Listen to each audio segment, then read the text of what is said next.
আসসালামু আলাইকুম। আপনারা দেখতে পাচ্ছেন এটা আমার সাইড। এই যে আপনাকে বলি প্রতিনিয়ত এই লিফটের ব্যাপারটাই আপনাকে বলি যে আপনার লিফটের ব্যাপারটা হয়েছে যে মানুষ কেউ বুঝে না যে কি কারণে বলছে। তো লিফটের ব্যাপারটা হচ্ছে লিফটে অ্যাকুরেট মালটা হয় আর কাজ কাজ করতেও সব ভালো, ভাগটাও একই রকম ভালো হয়। তো একটু মেশিন ভাড়াটা একটু বেশি লিফটে। তো মিস্ত্রিরা যদি সব পণ্য যদি মেশিন ভাড়া ইয়াতে যদি সব কিছু দিয়ে দেয়, একটা স্কোয়ার ফুটে একটা মিস্ত্রির কত লাভ থাকে? বেশি কিছু লাভ থাকে না। তো মালিকেরা বুঝে না এরকম এরকম। আর মিস্ত্রি ভাইয়েরা কিছু কিছু আমাকে বলছে, দাদা রাখে বলতে একটা কিছু ভিডিও করো।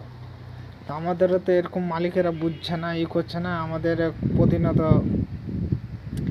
আমাদেরও এত কত প্রফিট থাকে না থাকে, মালিকেরা তো অত জানে না, মানে স্কোয়ার ফুটে দিয়ে দিয়েছে না, তো বহুত মানে আমাদের লাভ থাকছে। কিন্তু সত্যিকারে আপনাদেরকে বলছি, আমরা তো একটা বাহির থেকে আমরা এসে কাজ করছি, কিন্তু অত প্রফিট থাকে না আর ওরকম লাভও থাকে না।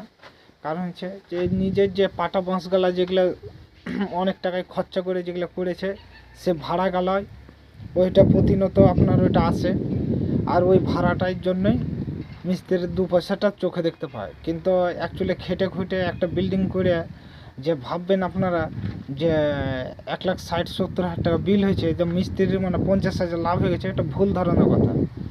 খুব জোর হলে ওরা 5-10 হাজার টাকার বেশি করতে পারে না।